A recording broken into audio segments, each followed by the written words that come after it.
Practice test. In this section, you will listen to 4 lectures and 2 conversations. You will hear each lecture and conversation 1 time. After each listening passage, you will answer some questions about it. Most questions are worth 1 point, but some questions are worth more than 1 point. The directions indicate how many points you may receive. You will have 30 to 40 minutes to both listen and answer the questions. The questions ask about the main idea and supporting details. Some questions ask about a speaker's purpose or attitude. You may take notes while you listen. You may use your notes to help you answer the questions. Your notes will not be scored. In some questions, you will see this icon. This means you will hear part of the lecture or conversation again. When you are ready, press Continue. Listen to a lecture in a history class. I'm sure you all have heard of the term yellow journalism. In case you haven't, it refers to a type of journalism that focuses on sensational topics that will get people's attention. It shouldn't be such a problem, except that it's also associated with, unethical practices, and sometimes even outright lying. There are plenty of modern examples of yellow journalism, but you might be surprised to learn that it first appeared more than a century ago. In spite of all the criticism it garnered then, it actually played an important role in many historical events of the era. It brought attention to the hardships of city life for immigrants, and later it drew public attention to the Spanish-American War. You're probably wondering how this was possible. Why don't we talk a little bit about how that happened? Let me begin by saying that yellow journalism was born, in an official sense, as a marketing strategy by a young newspaperman named Joseph Pulitzer. Very simply, Pulitzer wanted to find a way to get more people to read his paper. So he tried to make his paper interesting by including games and contests. Additionally, he realized that he could increase his readership significantly by tapping into the immigrant market, which, as you can imagine, was considerable in the early 19th century. So that's what he did, and his paper sold like crazy. At this point, I want to note that although Pulitzer wanted to find a way to make more money, he also felt that it was his duty to improve society.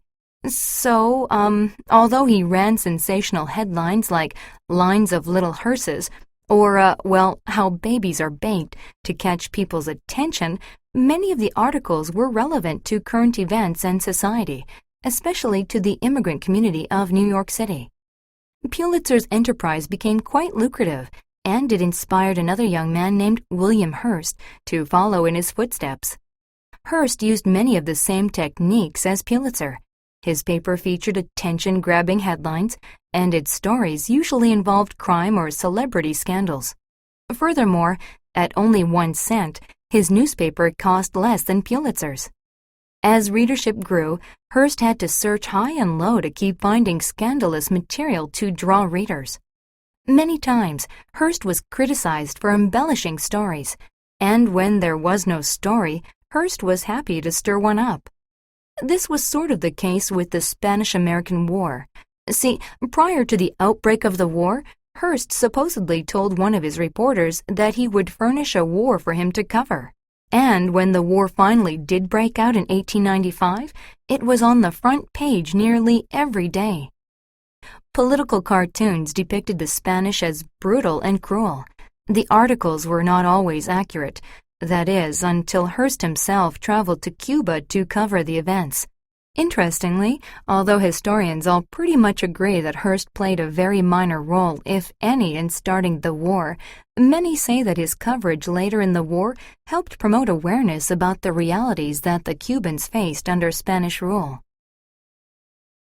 1. What is the main topic of the lecture?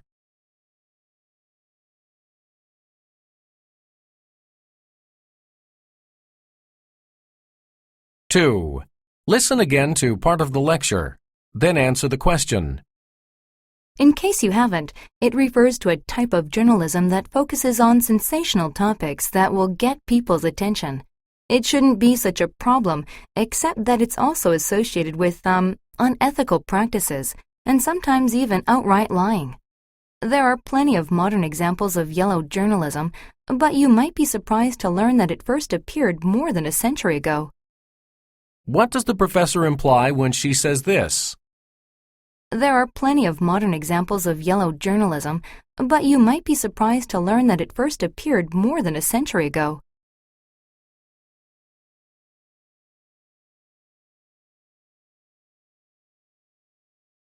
Three. According to the professor, why did Pulitzer target the immigrant community?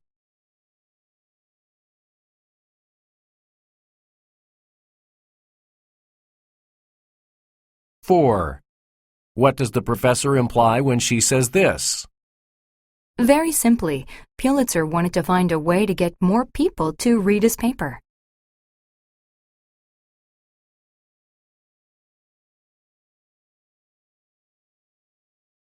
Five.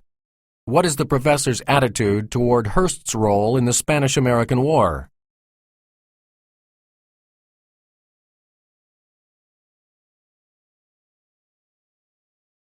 Six.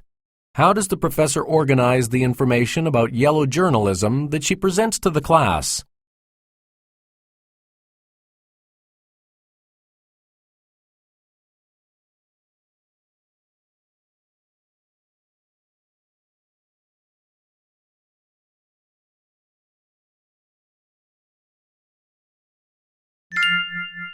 Listen to a lecture in a chemistry class. Today I want to talk about crystallization, which is the process by which a liquid solution turns into a crystal. This is the process that is responsible for creating the beautiful gemstones that we see in jewelry stores and stalactites that hang from caves. Just so you know, this lecture is going to be pretty term heavy, so if you all need some more explanation about anything, please let me know and I'll try to explain until everything is crystal clear. Okay, so there are actually a couple of steps in the process that create these pretty crystals. The first is called nucleation. During nucleation, small particles in solution start to accumulate in little clusters. The solution, of course, is a mixture of two or more substances. The clusters can stabilize in the solution and will eventually form the nucleus of the crystal. If they don't stabilize, however, the particles in the solution just dissolve once again. And I want you to understand that the stability of the clusters is completely dependent on factors such as saturation levels and even temperature. When a solution is supersaturated, it means that it contains more particles than can be dissolved. Do you all get that? Typically, supersaturated solutions are more likely to support a stable cluster that can form crystals. Meanwhile, temperature can affect saturation levels by triggering evaporation or vaporization of the solution. So both of these conditions are very important in the growth of the crystal. Anyway, once the nucleus is formed, the atoms of the solution begin to form around it. The pattern in which the atoms form is called the crystal structure. Just so we're all on the same page, I want to emphasize that the crystal structure I refer to here does not reflect the shape of the crystal once it has fully developed. Instead, the crystal structure really just describes the pattern in which the atoms are initially formed. And that's the nucleation stage. The next stage is when crystal growth occurs, and as you can guess, it mostly entails the maturation of the crystal. I want to point out that nucleation and crystallization often occur at the same time. That's why, if you've ever seen a crystal, you'll note that there are usually different shapes and sizes of crystals. So, does the crystal growth just go on, or does it stop eventually? I'm sure you can guess that there is an end to crystal growth. It sort of has to do with the same conditions that either promote or stop growth: temperature and saturation levels. See, when the solution is no longer supersaturated, either because it has been exhausted by the growth of the crystal or because other changes have occurred, the crystal pretty much stops growing. What's interesting, though, is that you can supersaturate the solution to start the crystal growing again. 7. What is the main topic of the lecture?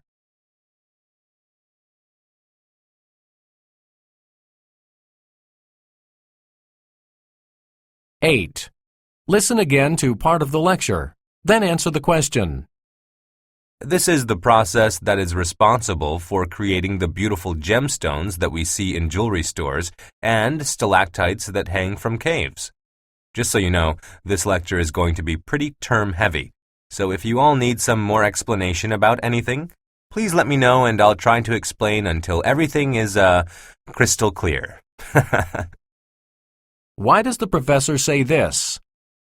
So if you all need some more explanation about anything, please let me know and I'll try to explain until everything is crystal clear.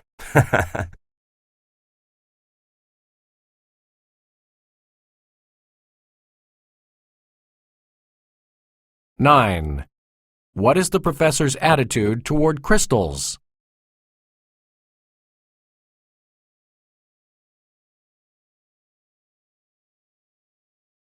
10. What happens if particle clusters do not stabilize?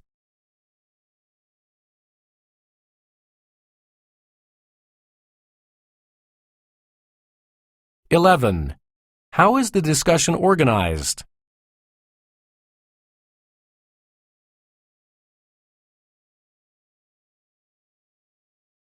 12. Based on information from the lecture, indicate which of the following statements reflect the process of crystallization. Place a check mark in the correct box.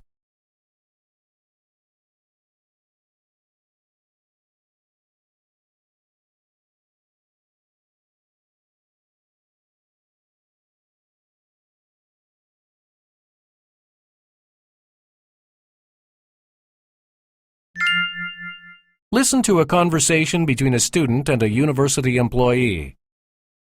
Hi, is this where I sign up for the creative writing courses? Actually, registration doesn't open until next week. I'm sorry, I must have gotten confused. It says in the course announcement booklet to sign up in the English department. That's right, but we only open class registration for one day. Since there are a limited number of spots in each class, we only have sign-ups on the Wednesday before the next semester begins. How many spots are there available in each class? It depends on which one you want to sign up for. For example, the Introduction to Travel Writing course only allows 10 students.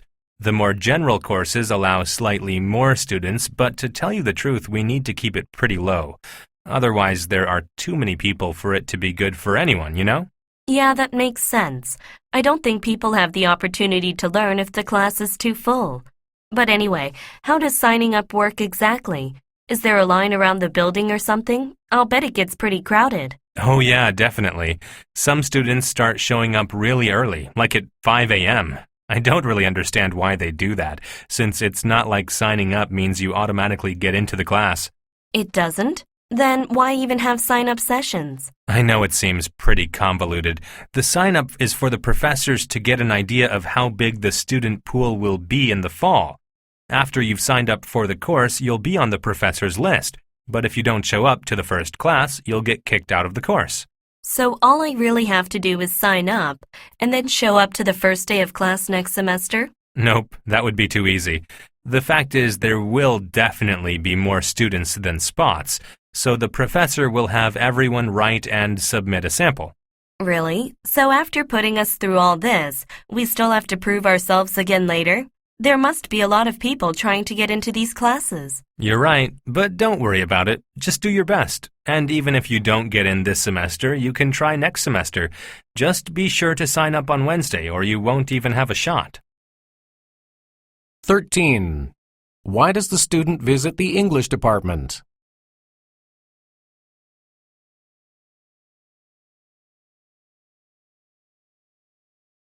14. Why does the student mention the course announcement booklet?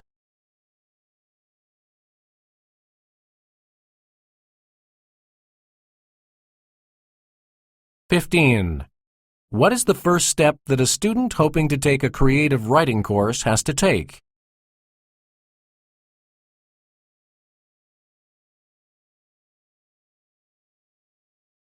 16. What does the man imply when he says this? The more general courses allow slightly more students, but to tell you the truth, we need to keep it pretty low. Otherwise, there are too many people for it to be good for anyone, you know?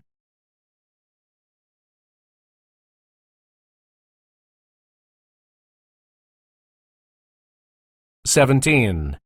Listen again to part of the conversation, then answer the question. Some students start showing up really early, like at 5 a.m. I don't really understand why they do that, since it's not like signing up means you automatically get into the class. What does the man imply when he says this? I don't really understand why they do that, since it's not like signing up means you automatically get into the class.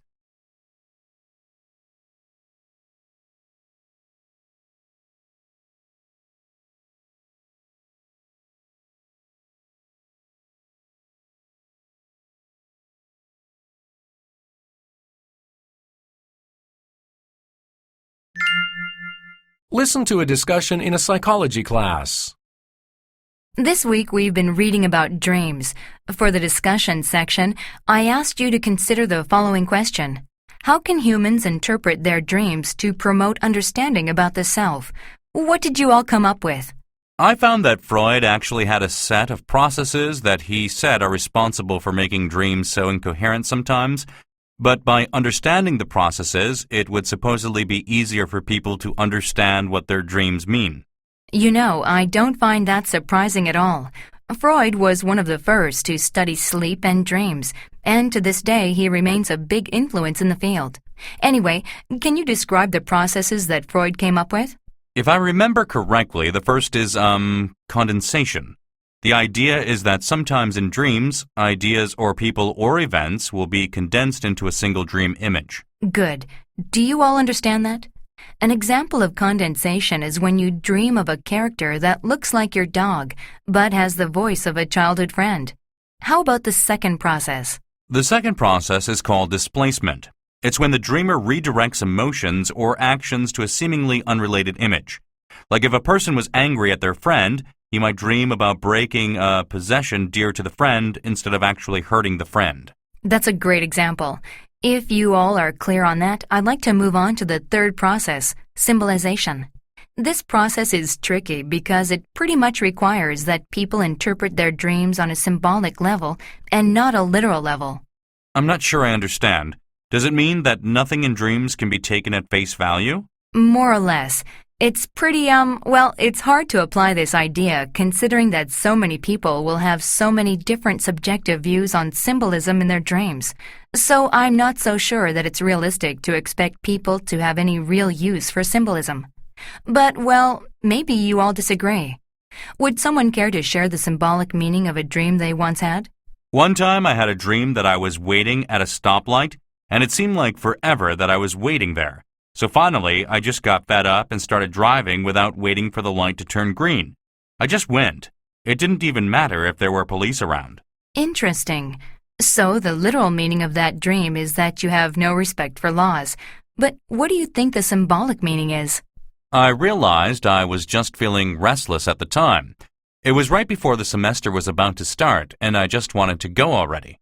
Good. So that should help you understand Freud's idea of symbolization now, okay? So on to the last process, secondary elaboration. Isn't that when the dreamer adds logic and details to a dream they've had? Yep, and Freud suggested that if you want to capture a dream without elaboration, try to record the dream as soon as you wake up, before you embellish it with logical details. 18.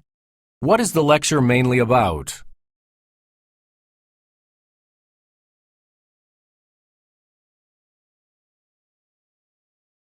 (19) What does the professor imply when she says this? Freud was one of the first to study sleep and dreams, and to this day he remains a big influence in the field.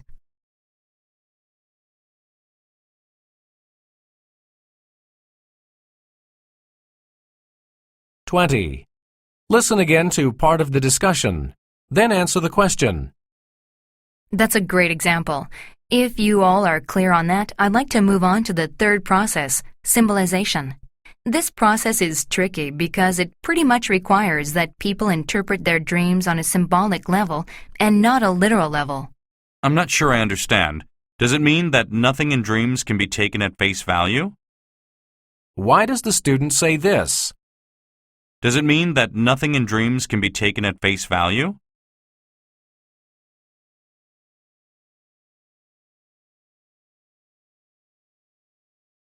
21. Why does the student discuss his dream?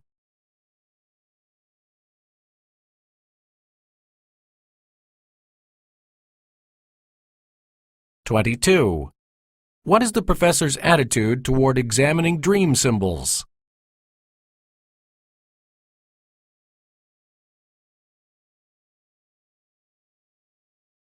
23. What happens during the process of secondary elaboration?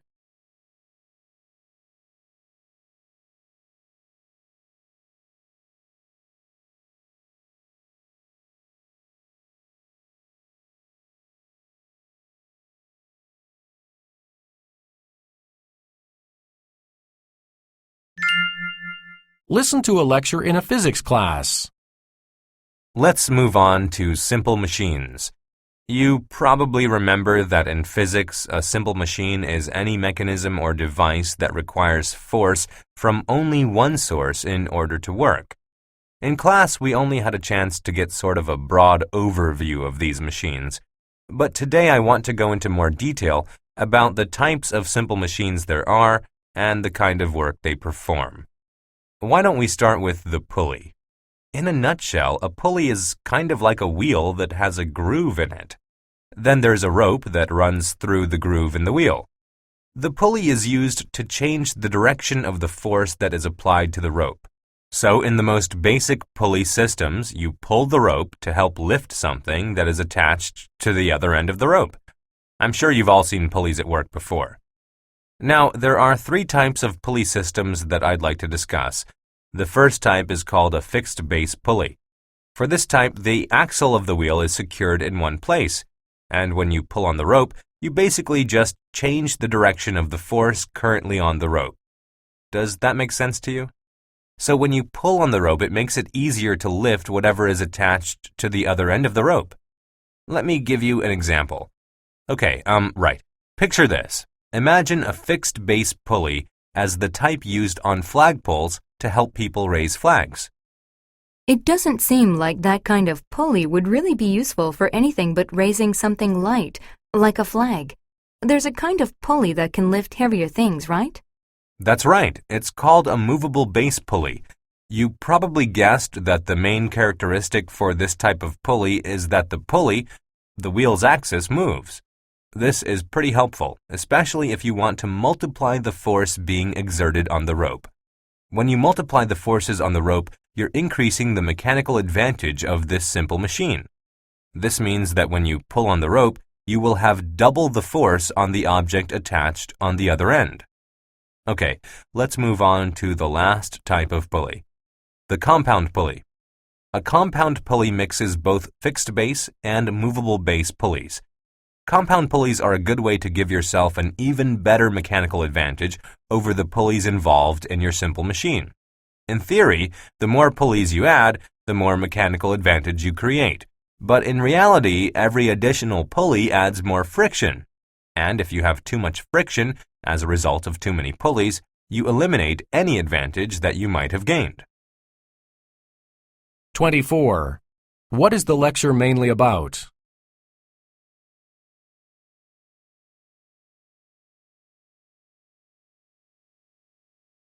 25. How is the lecture organized?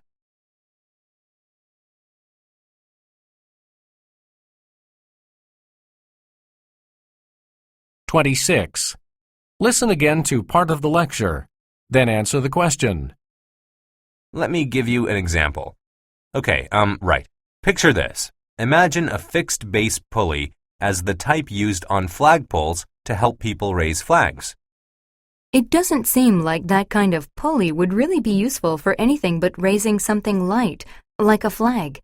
There's a kind of pulley that can lift heavier things, right? Why does the professor say this? Picture this.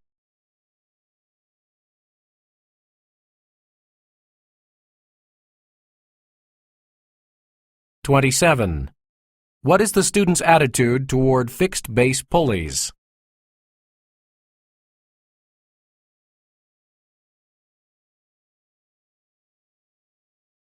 28. What is a mechanical advantage?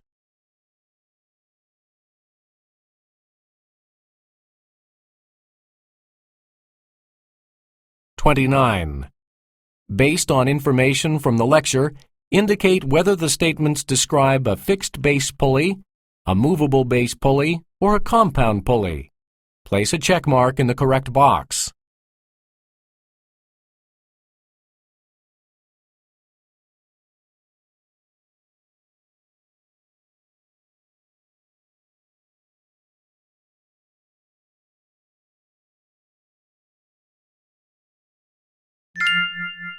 Listen to a conversation between a student and a professor. Hi, Martin. Good to see you. What can I help you with this afternoon? Hi, Professor Richter. I wanted to talk to you about the paper that's due this Friday. What's the problem? Are you having trouble writing it? If you want, sometimes it helps students to talk through a topic. In fact, I've done it with 3 other students for this paper already. I'd love to hear what kinds of ideas you've come up with. That's the thing. I haven't really had any time to put any ideas together. See, on Friday, I'll also be taking a midterm for my chemistry class. As a prerequisite for all upper-level biology courses, I really need to do well on it. I've even been meeting with a tutor. But when do you plan on working on your paper for my class? Dr. Richter, I would never ask for an extension under any other circumstances, but I think this situation is different. I just didn't foresee that studying for my chemistry test would take up so much time. Actually, I don't know about how valid an excuse that is. This paper is on the syllabus. Plus, I assigned it over a week ago. If you knew there was going to be some overlap with your chemistry test, you could have approached me about it earlier, not 2 days before the paper is due. I'm sorry, I really just don't know what to do. I think I could do a good job on the paper if I only had the time to really explore my ideas. But as long as I'm cramming for my exam, I just don't know how I'll do that. Martin, I don't really know that there's anything I can do for you. I think that even with 2 days, you could write a very good paper. What happens if it's late? I mean, what if I just can't have it to you by Friday? My policy for late papers is that I take off half of a letter grade for each day that it is late. So, if it's due on Monday, but you don't turn it in until Wednesday, the best you can get on your paper is a B. And that's assuming that the paper is worth an A to begin with. That's pretty strict. I guess I'll just have to try my best to get it in by Friday. 30. Why does the student visit the professor?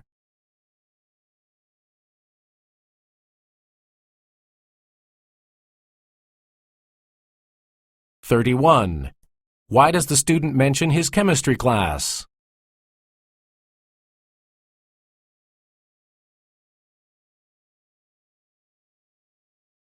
32.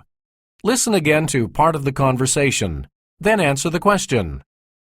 Actually, I don't know about how valid an excuse that is. This paper is on the syllabus. Plus, I assigned it over a week ago. If you knew there was going to be some overlap with your chemistry test, you could have approached me about it earlier, not 2 days before the paper is due. Why does the professor say this? This paper is on the syllabus. Plus, I assigned it over a week ago.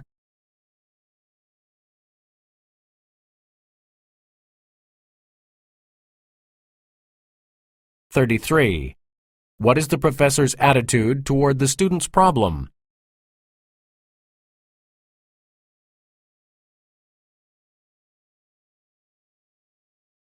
34. What does the student imply when he says this? I guess I'll just have to try my best to get it in by Friday.